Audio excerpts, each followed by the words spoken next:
Fala, amante do esporte, e seja muito bem-vindo ao Sports For. E se a McLaren for forçada a escolher um lado? A equipe de Woking vive em 2025 um momento sonhado por qualquer equipe da Fórmula 1. Líder do campeonato de construtores e com uma dobradinha na tabela dos pilotos, a McLaren ainda mostrou uma vantagem arrasadora para as rivais no GP de Miami. George Russell, da Mercedes, foi o terceiro colocado na corrida, à frente de Max Verstappen da Red Bull, mas terminou longe da ponta. Foram mais de 30 segundos em uma prova em que tivemos o acionamento do safety car virtual por 3 vezes. E se você curte os vídeos aqui do Sports For, não deixe de fazer a sua inscrição para acompanhar com a gente tudo o que acontece no mundo da Fórmula 1. A vantagem esmagadora da McLaren sobre a concorrência em Miami foi simbólica por muitos motivos, mas o principal deles está na questão dos regulamentos do ano que vem. A grande maioria das equipes já está com os olhos voltados para 2026. A Williams, por exemplo, teve um bom início de temporada, mas já avisou em Miami que o desenvolvimento do FW47 está completamente congelado, já que James Wallace quer todo mundo trabalhando nos novos regulamentos. Na Aston Martin, as coisas estão bem parecidas. Adrian Newey, que agora comanda os departamentos técnicos da equipe verde de Silverstone, já avisou que mesmo que Lawrence Stroll ainda implore por uma reviravolta que possa colocar o filho Lance Stroll e o bicampeão do mundo Fernando Alonso lutando pelo menos por pódios, apenas uma pequena parte da equipe de aerodinâmica ainda trabalha no AMR25, com o foco da Aston Martin já quase totalmente voltado para a próxima temporada. Por mais que nas equipes que ainda estão lutando na frente, a temporada 2025 ainda não possa ser considerada apenas para cumprir tabela, chegará o momento em que McLaren, Mercedes, Red Bull e Ferrari terão que fazer o mesmo.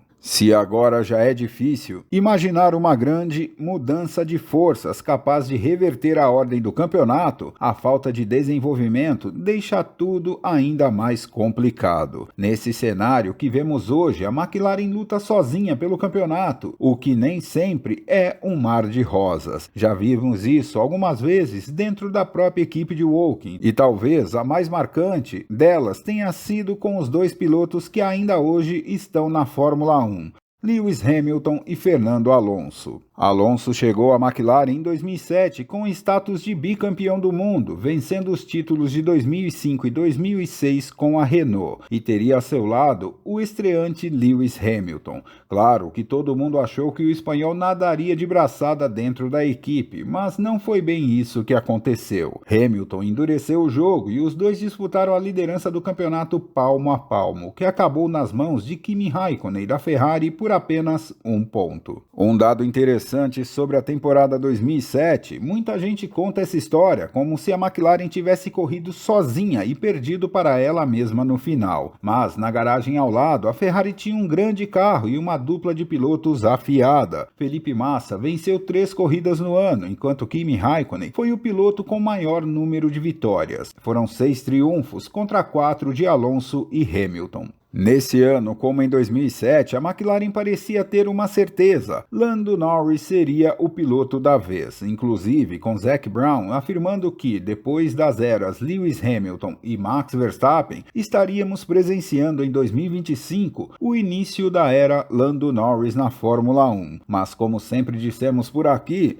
na prática a teoria é diferente. Norris venceu a corrida inaugural do ano na Austrália e parou por aí. Oscar Piastri deu o troco na China, Max Verstappen foi o vencedor no Japão e de lá para cá, apenas o australiano soube de perto como era o degrau mais alto do pódio, vencendo na Arábia, Bahrein e Miami. O suficiente para assumir a ponta do campeonato, 16 pontos à frente do companheiro de equipe, mas não para por aí. Piastri está apenas no seu 3º ano como piloto da Fórmula 1 e já soma mais vitórias que Norris na carreira, 6-5 no momento, e parece que, como Hamilton em 2007, não tem medo de peitar o companheiro mais experiente. Gunther Steiner, ex-chefe da Haas, já acredita que está na hora da McLaren colocar Lando Norris na fila e deixar Piastri rumar sozinho na luta pelo título, já que, se isso não acontecer, um tal de Max Verstappen pode aparecer no final. Eu vi isso chegando.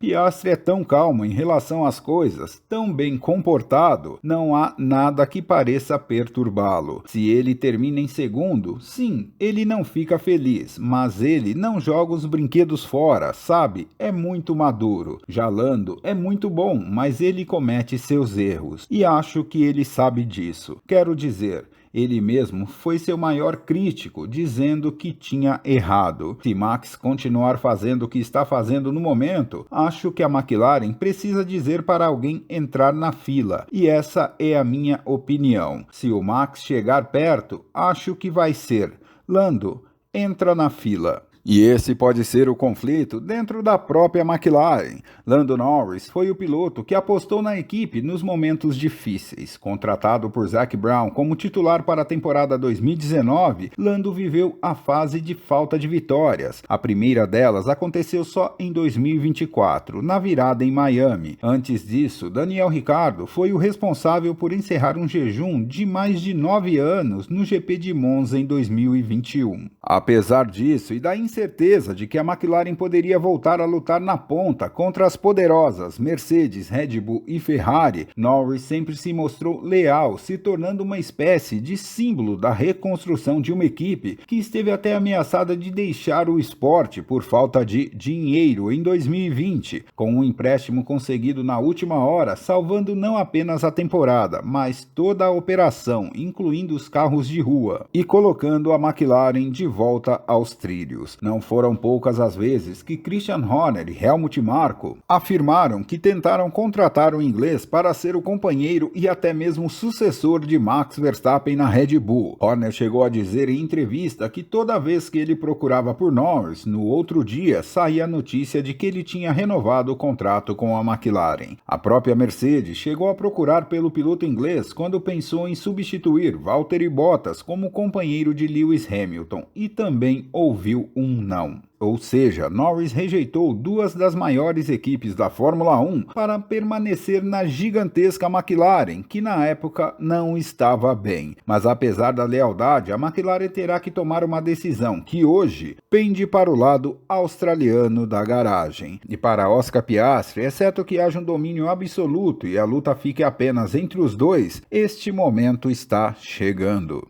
Nós dois estamos muito cientes de que queremos esse sucesso a longo prazo, enquanto estivermos na McLaren, o que será um longo tempo. Claro, nós dois queremos ser campeões mundiais, temos o mesmo carro, pelo menos um fator de incerteza é eliminado. Ao mesmo tempo, porém, isso também traz outros desafios, porque também temos os mesmos pontos fortes e fracos na pista. E como ultrapassar é tão difícil, 9 em cada 10 vezes quem está na frente após a largada provavelmente permanecerá na frente. Isso complica tudo. Fatores como estratégias, hora de parada são obviamente muito importantes dentro de uma equipe. Simplesmente temos vantagens e desvantagens.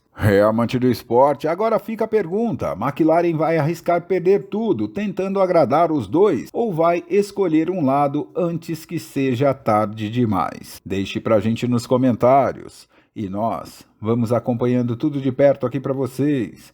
Vem com a gente, vem pro Sports 4.